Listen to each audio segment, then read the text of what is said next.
Hello, and welcome to Read Along with Heather. Today, we will be reading Franklin is Bossy by Paulette Bourgeois and illustrated by Brenda Clark. Franklin the turtle could zip zippers and button buttons. He could count by twos and tie his shoes. He had lots of friends and one best friend named Bear. They played tag and marbles, hopscotch and ball, but one day something awful happened. Franklin and Bear had a fight.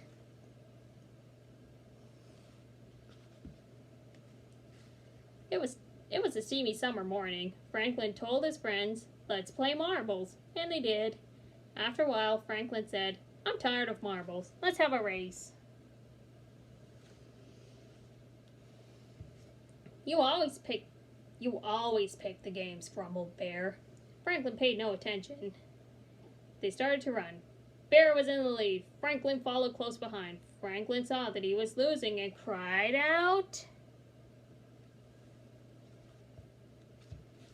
"Slowest one wins," as he crawled across the finish line last. "That's not fair," said Bear. Franklin ignored him. "I'm tired of running. Let's play baseball." Bear did not put on his mitt. He did not put on his cap. He was mad. "It's too hot. I don't want to play," said Bear. "Me neither," said Beaver. "It's not too hot," said Franklin. "Is too," said Bear. "It's not," said Franklin. "I don't want to play with you," Franklin shouted Bear. "And I don't want to play with you either," Franklin shouted back.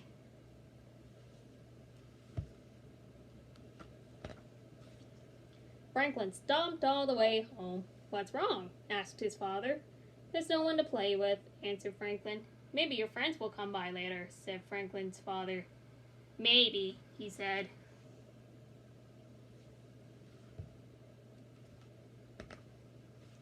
In his room, Franklin built a castle.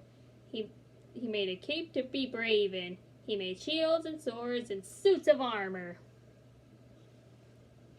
He drew pictures. He played house. He read stories. He played by himself for one whole hour. Then he didn't know what to do. So Franklin went looking for company. His friends were in the river cooling off. "Are you still hot?" he asked. "No," they answered. "Then let's play ball," said Franklin. Before anyone had a chance to say a word, Franklin started giving orders. "Bear, you play first base. Goose and Beaver, you go to the outfield. I'll be pitcher." "No way!" shouted Bear. "I don't want to play with you. You're too bossy." All of Franklin's friends nodded. "Bear's right," they said. Franklin turned his back and went home.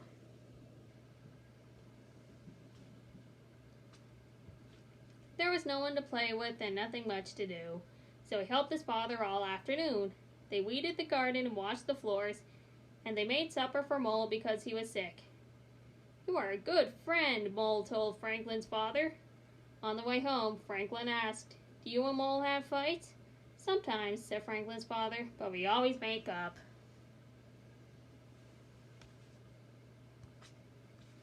Franklin played alone for another whole day. He missed Bear and all of his friends, and he had lots of time to think. He would go to Bear and apologize. Franklin and Bear met on the bridge. "I was going to your house," said Franklin. "I was going to your house," said Bear. "I'm sorry," said Franklin. "It was all my fault." "No, it was my fault," said Bear. "Mine," said Franklin. "No, mine," said Bear. "Stop!" shouted Beaver, who was listening under the bridge.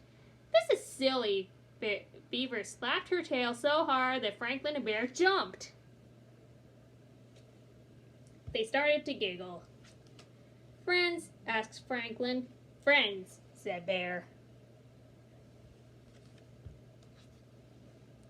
Beaver wanted to play baseball. Bear and Goose and Duck agreed. They were picking teams when Franklin insisted on being the pitcher. Again, all of his friends shouted, "No fair, Franklin!" Franklin knew they were right. He couldn't always be pitcher. It was his turn to play in the outfield. And it wasn't so bad, for although Franklin didn't catch a single ball, he did catch lots of flies. And that's the end of Franklin is Bossy.